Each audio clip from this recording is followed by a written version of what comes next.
They can all come use my studio when they want, free of charge. It's just electricity. For decades, it was the music world's greatest mystery. A myth spoken about in hushed, reverent tones. It was a place where sound and time were stored, a library of a mad genius, locked away from the world. Deep in the basement of Prince's sprawling Paisley Park complex in Minnesota, behind a massive, bank-grade steel door, sat the vault. It was the physical form of his prolific, private, and endlessly fascinating mind. For years, rumors swirled about what lay inside. Some said it held hundreds of unreleased songs. Others whispered it was thousands. The truth, as it turned out, was more staggering than anyone had dared to imagine. This isn't just a story about some extra music. It's the story of a secret archive so huge it could change how we see a legend. It's a real-life drama with forgotten passwords, professional safecrackers, and a treasure trove that holds the life's work of a man who never, ever stopped creating. Today, we're unlocking the story of that vault. We're going past the rumors and the legends to show you what was really found inside. When Prince, one of the most productive musicians in history, passed away in 2016, he left behind a secret. A massive vault, locked with a spin-dial combination that he himself had reportedly forgotten. A professional safecracker had to be called in to drill through that 3-ton steel door while lawyers and estate managers held their breath. What they found inside wasn't just a few forgotten songs. It was a collection that could alter our understanding of music history itself. To get the vault, you first have to get the man who built it. Prince Rogers Nelson wasn't just a musician, he was a creative event. A force of nature who seemed to operate on a different schedule from the rest of us, where sleep was optional and music was like breathing. He was famous for his relentless work ethic. While other artists might spend years making one album, Prince could, and often did, record a song a day. He was a master of everything, frequently playing every single instrument on his tracks, from the searing guitar solos to the complex drum patterns and the slick bass lines. He was the writer, producer, arranger, and performer. A one-man music factory, but this incredible level of output created a simple problem: where do you put it all? The answer started coming together in the early 1980s. Susan Rogers, Prince's sound engineer during his most iconic years, talked about how the vault began. She describes an artist who just never threw anything away. Every jam session, every rehearsal, every late-night experiment was put on tape. As the tapes started piling up, they needed a real solution. When Paisley Park was built in the mid-80s, a special space was designed in the basement for this growing archive. And it wasn't just a room, it was a proper, high-security bank vault, with a huge steel door and a complex combination lock. Rogers remembered that even before his masterpiece Purple Rain came out in 1984, the collection of tapes was already huge. By the time she left his team in 1987, she said the vault was already almost full. Let that sink in for a moment. By 1987, Prince had already given the world star 1999 star, Purple Rain, and Sign O' the Times. He was at the absolute peak of his fame and success. And still, the music the public had heard was just a tiny piece of what he had already made and locked away. The vault was overflowing with secrets. The legend just grew from there. In interviews, Prince himself would hint at it, sometimes with a playful grin, sometimes like it was a heavy weight. He once told an interviewer he had so much music, it felt like it was raining songs. He talked about entire albums that were recorded, sequenced, and then just put on a shelf, not because they weren't good, but because his brain had already moved on to the next 5 projects. Fans and journalists traded stories about these lost albums, giving them mythic names like Camille and Dream Factory. The vault became a musical holy grail. For his biggest fans, it was the ultimate promise: even if Prince never released another note, there would always be more.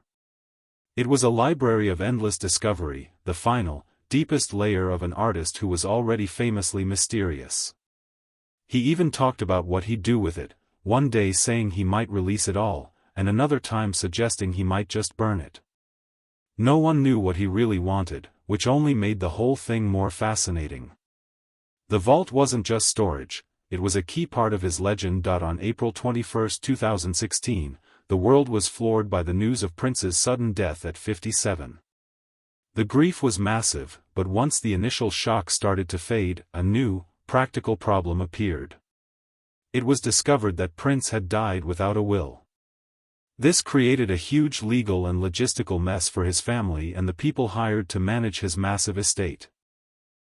The estate was estimated to be worth hundreds of millions of dollars, but a huge piece of that value was a total unknown, a wild card locked behind a 3-ton door in the basement of Paisley Park. To figure out what he was truly worth and start managing his artistic legacy, the estate had to know what was in the vault. But they hit a wall. A very thick, very heavy, steel wall. There was just one problem: nobody knew the combination. It was the most Prince move ever, so private, so in control, that he had locked away his life's work with a code that apparently died with him. To make matters worse, reports came out that even Prince himself had forgotten the combination years earlier and had just left the vault sealed. The estate had to do something straight out of a heist movie. They called in a professional. His name was Dave McComey, an expert safecracker from Oregon. McComey was used to high-stakes jobs like this. He actually already knew the exact model of Prince's vault. A Mossler American Century, because he'd seen a picture of it online. He knew its reputation. No burglar had ever beaten this model. So, with lawyers, estate reps, and cameras watching his every move, McComey got to work. This wasn't a job for a stethoscope. He used a method called microdrilling. It involves drilling a tiny, precise hole through the solid steel door to slide in a periscope-like tool called a borescope. This would let him see the lock's inner workings from the inside and figure out the code, but the work was incredibly tense. High-security safes like this one often have a mousetrap relocker, a booby trap meant to stop drilling. If the vault sensors detect tampering, a spring-loaded pin is designed to fire, permanently seizing the lock. If that happened, the door would be sealed for good, even with the right combination. McComey had to drill carefully around this trigger. After hours of painstaking work, he got past the trap. He put his scope in, looked at the tiny tumblers inside, and cracked the code. He dialed the numbers, turned the big wheel, and for the first time in years, the heavy door to Prince's vault swung open. The mystery was finally about to be revealed. As the door creaked open and the air inside, sealed for years, mixed with the outside world, what the archivists saw was simply overwhelming. It wasn't a tidy, organized library. It was a beautiful, chaotic mess of creativity. Shelves were stacked from floor to ceiling, crammed with thousands of tapes, film canisters, binders, and hard drives. It was obvious in an instant that the rumors, as wild as they were, had actually sold it short. This was a find that would take years, if not decades, to fully process. Let's break down what they found. The first and most mind-blowing discovery was just the insane amount of music. The numbers are hard to wrap your head around. Most reports say there are over 8,000 unreleased songs in there. For context, the Beatles released just over 200 songs in their entire career.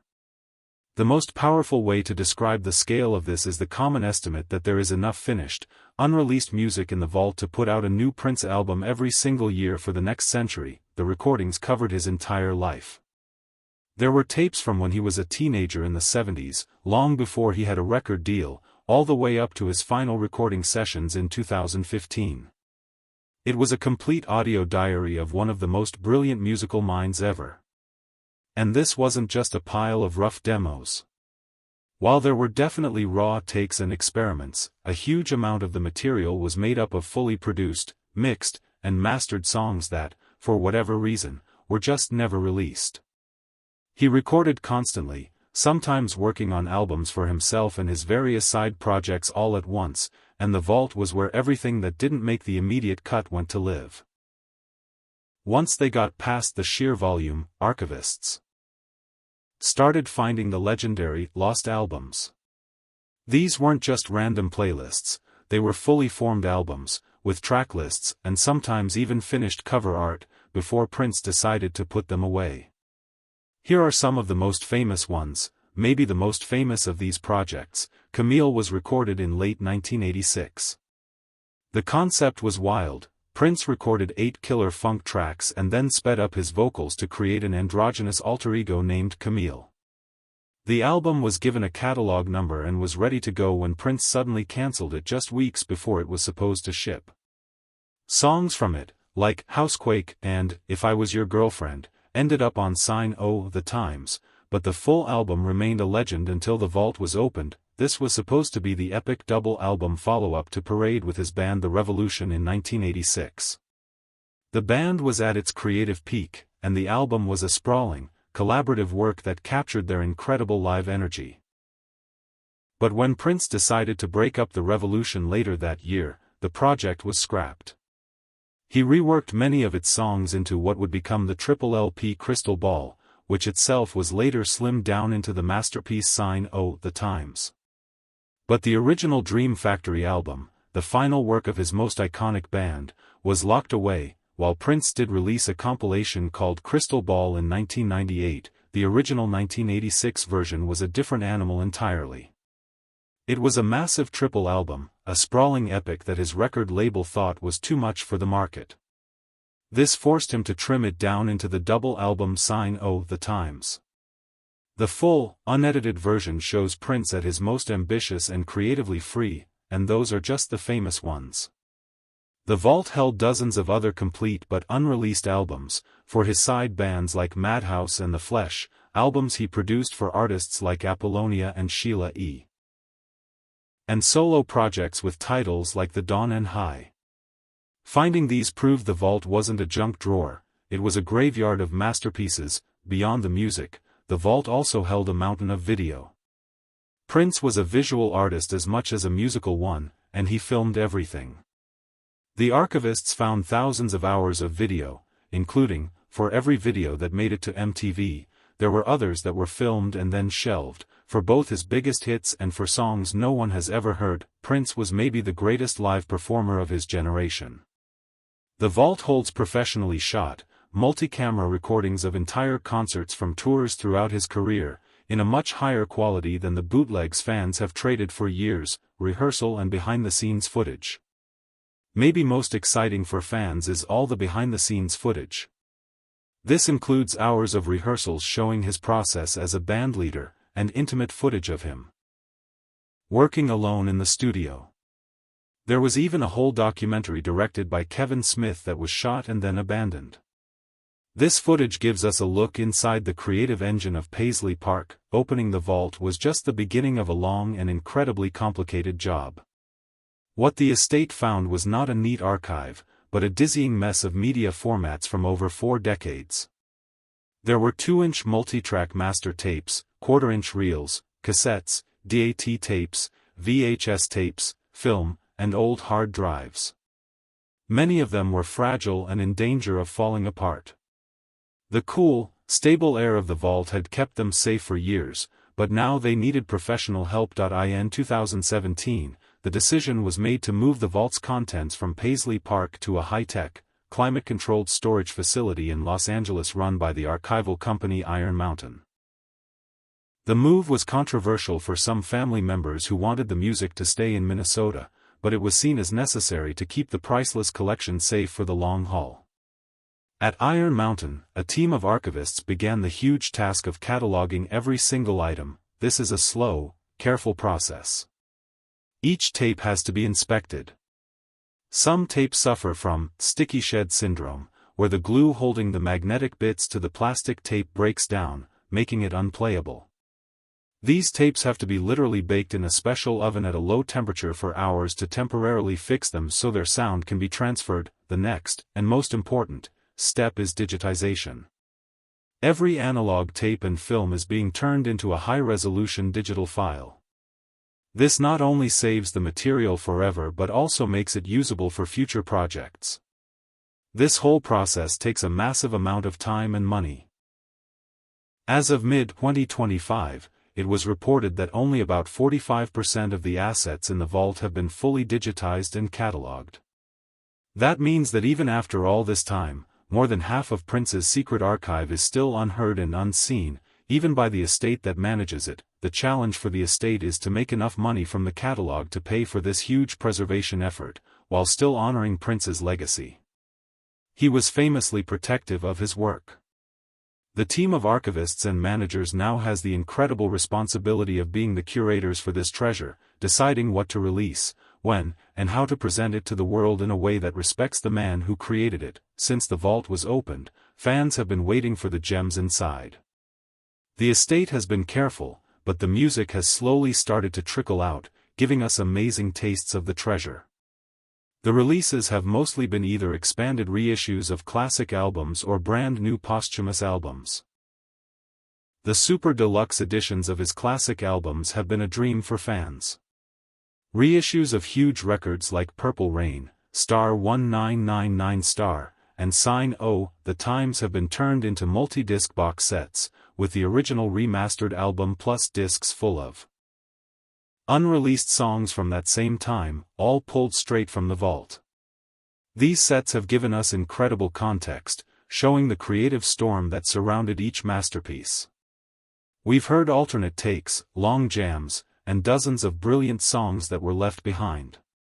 For instance, the Sign O, The Times box set came with over 60 previously unreleased audio tracks, basically tripling the size of the original album. Beyond the reissues, the estate has also released full albums of unheard material. Fascinating album collected Prince's own recordings of songs he famously gave to other artists. For the first time, we could hear his versions of huge hits like Sinead O'Connor's Nothing Compares to You, The Bangles' Manic Monday, and Kenny Rogers' You're My Love. It was a powerful reminder of his genius as a songwriter for others. Welcome to America, 2021. This was the first release of a complete, standalone, unreleased studio album from the vault. Recorded in 2010, the album was a political statement that Prince, for his own reasons, decided not to release. Its release in 2021 felt incredibly relevant, with lyrics about racial injustice, fake news, and corporate power. It proved the vault didn't just hold music from the past, but vital songs that speak to right now. More recently, the estate has continued to drop individual tracks and hint at what's next. In 2023, 2 songs were released, a 2006 track called All A Share Together Now, and an alternate 1992 remix. At the 2025 Prince Celebration event, fans got to hear a new acoustic version of Free, a beautiful track from the Star 1999 Star album, giving a raw, intimate look into his process. These smaller releases keep the excitement alive and show that the flow of music from the vault is steady. Each one is another piece of the puzzle, slowly building a bigger picture of Prince's genius. With less than half the vault's contents even processed, the story is far from over. The future of Prince's legacy is in the hands of his estate, managed by Prince Legacy LLC, who have to work with multiple record labels and publishers that control different pieces of his catalog. Their goal is to make sure every release is handled with care and adds to our appreciation of Prince's music, rather than just dumping it all on the market. Recent announcements have given fans plenty to look forward to. At the yearly Prince celebration in Minneapolis, plans for the next few years are taking shape. A deluxe box set for the 1985 psychedelic classic Around the World in a Day is being prepared. After that, a reissue of 1980's Excess Parade, the soundtrack to the film Under the Cherry Moon and home to the iconic song, Kiss, is planned for 2026. For vinyl lovers, his final 2 albums, Hit and Run Phase 1 and Hit and Run Phase 2, are also set to be released on vinyl for the first time, but the plans go beyond just music. The estate has talked about making new documentaries with the mountains of unseen footage, replacing a Netflix project that fell through. There's also talk of immersive exhibits and even a jukebox musical film produced by Black Panther director Ryan Coogler, all meant to bring his work to new generations. The slow, steady pace of these releases is on purpose. The estate has said they'd rather do it right than do it fast. Preserving and curating this massive archive is a marathon, not a sprint. For fans, this means that for the rest of our lives, we will be living in an era of Prince discovery. There will be new songs, new albums, new videos, and new stories coming out of the vault for decades. The question on every fan's mind is, what other treasures are still waiting in there? Will we finally hear the definitive versions of Dream Factory or Camille? What other complete albums are sitting on those shelves, waiting for their moment? And what secrets does the unseen footage hold? We can only guess, but one thing is certain, the vault is the gift that will keep on giving. So, what do you think about this incredible story? If you enjoyed it, be sure to like, comment, and subscribe for more stories about music's greatest legends. And let us know in the comments, what unreleased Prince project from the vault do you want to hear the most? The story of Prince's vault is more than a tale of unreleased music. It's proof of a level of creativity so intense it feels almost superhuman. Prince didn't just write songs, he lived inside them. His life was a constant flow of creation, and the vault was the container he built for it all. When that 3-ton door was drilled open, it unlocked more than just music. It gave us a deeper look at the man himself. It showed the true scale of his genius, the countless hits he wrote for others, the bold albums he chose to keep private, and the tireless work that powered it all. The contents of the vault proved that the legend was true. There really is enough music to last a century, a legacy that will keep surprising us long after he's gone. Opening the vault wasn't the end of Prince's story. In a lot of ways, it was a new beginning. It ensures that his music, in all its brilliant variety, will be heard for generations to come. The vault is his final, and maybe greatest, masterpiece, an infinite archive from a finite life, proving that for an artist like Prince, the music truly never stops.